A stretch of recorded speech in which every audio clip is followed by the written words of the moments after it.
If I have not forgotten anything, I would like to hand back over to Alban Oslan, who is the moderator of the first session, and he will be the one to introduce the first plenary speech by Mr. Louis Beck.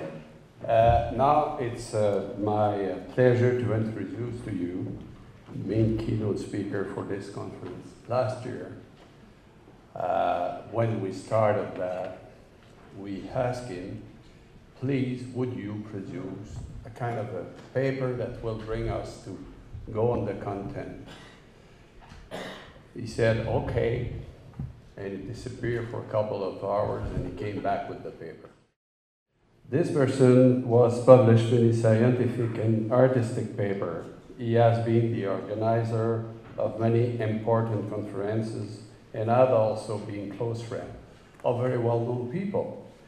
Just to throw some name here is Willem Flusser and Jack Lang, because he was his buddy for a long time, and many others. He is recognized like a, and I will try to say it in English, but I'm not sure I got it, zoosystemischen. Is that okay? Zoosystemischen, okay. He has been president of l'Institut Scientifique de Recherche Paranaturaliste, and mostly he is fascinated by the extremes and the metamorphosis phenomena. Ladies and gentlemen, one of the great minds that France has produced, let me introduce you, Louis Beck.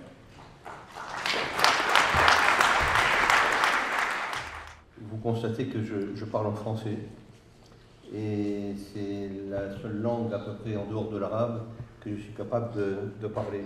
Donc je vais faire une intervention en remerciant effectivement les organisateurs de m'avoir donné la parole en tout début, ce qui est une responsabilité assez grave, mais que je prends avec beaucoup de bonheur et aussi d'amusement, dans la mesure où je pense que ce colloque va s'ouvrir à de nombreuses perspectives.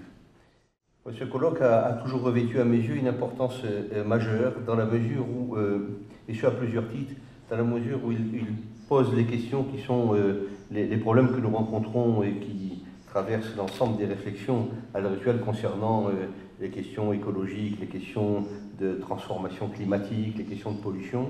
Et je crois que c'est la toile de fond qui va nous permettre, durant ces belles journées, d'aborder un certain nombre de choses.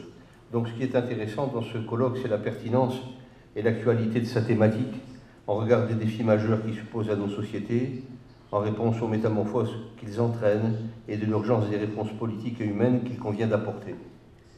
Mais aussi, c'est le choix stratégique qui est mis en place pour aborder ces défis. Rarement, on additionne un certain nombre de disciplines qui convergent vers les questions qui se posent dans le moment, et donc cette transdisciplinarité resserrée sur des problématiques visibles associant les aspects scientifiques et technologiques aux recherches artistiques et expérimentales est une notion politique et probablement d'avenir extrêmement importante. Et puis, probablement, à la fin de ce colloque, l'analyse et les projections qui ne manqueront pas d'être faites vont être aussi sur des relations à la fois intuitives, collectives et épistémologiques, des données qui nous permettront peut-être de réorganiser notre pensée, de réorienter certains axes et de mettre en place une vision un peu plus élaborée de ce que l'on pense être un nouveau paradigme qui est en train de naître dans nos réflexions et dans nos manières d'aborder un certain nombre de points. Enfin, aussi la qualité générale, et on a vu hier par la magnifique exposition de Franck Malina, de l'ensemble des manifestations avec Intermédial, où il y a là tout un panorama et tout un faisceau de relations et de rencontres qui seront extrêmement intéressantes d'abord à visiter et à analyser. Mais la condition, à mon avis, aussi essentielle, c'est que ce métamorphosis se déroule à Prague. Et en cela, ce colloque prend une valeur géoculturelle et géopolitique déterminante et une réelle dimension historique et symbolique, dans laquelle, pour moi, l'amitié et le souvenir tient aussi une part importante. Mais Prague est aussi une ville qui m'est particulièrement chère. C'est la ville dans laquelle je suis venu pour la première fois en avril 86, au moment de la catastrophe écologique de Tchernobyl. Vous vous en souvenez? J'avais fait une promesse à à un grand ami, le philosophe de la culture Wilhelm Flusser, qui était né dans cette ville, de le ramener un jour, après une quarantaine d'années d'exil, de le ramener dans sa ville, et nous avons réussi à le faire, et c'était un moment extrêmement émouvant. Et il avait effectivement dû fuir le nazisme pour un exil de plus de 30 ans, et il s'était installé dans le sud de la France, où je l'avais rencontré, et il n'arrivait pas à prendre la décision de revenir dans son pays pour des craintes que l'on peut imaginer. Et d'ailleurs, il y a un colloque qui va se dérouler au Goethe-Institut autour des travaux de Wilhelm Flusser sur la pensée, sur la modernité de sa pensée, et nous faisons une exposition en hommage de Wilhelm Flusser. À l'instar de Kafka, de la métamorphose, dont on parlera encore, Wilhelm Flusser s'est engagé dans une projection épistémologique et ironique sur le futur écologique de la condition humaine. Il traite d'un céphalopode dont on ne parlait que dans la littérature, qu'on n'avait pas encore dans le moment où il a écrit ce livre dans les années 87, 88. On ne connaissait pas ce Vampiroteuthis infernalis.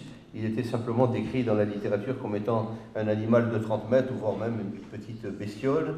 Et il en a fait une discussion tout à fait curieuse, en s'appuyant sur des fonctions miroirs de la dualité, qui basées sur une vision comparative entre deux plans d'organisation biologique, construisent progressivement des différences entre des organismes, comme c'est le cas de l'homme et comme c'est le cas de ce Vampiroteuthis.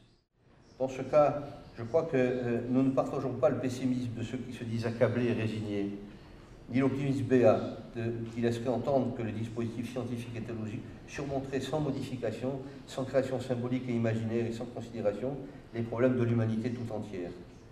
Et nous savons qu'il y aura probablement des ressources qui apparaîtront, et je pense que c'est probablement le vrai propos de ce qui nous réunit à l'heure actuelle, c'est-à-dire sous le terme de mutamorphosis, parce qu'il y a d'autres termes qui, en biologie, sont à peu près identiques, et j'ai failli fourcher. Écoutez, voilà rapidement dresser un problème, bien sûr, dans nos réflexions, la question de la pensée, la question du cerveau comme milieu extrême, la question de l'espace en tant que tel, avec les explorations hautes, va prendre toute son ampleur. Je n'ai pas eu le temps de le dire, mais c'était normal, c'est dans la règle. Je vous remercie pour cette première rencontre, d'avoir été attentif à une langue que vous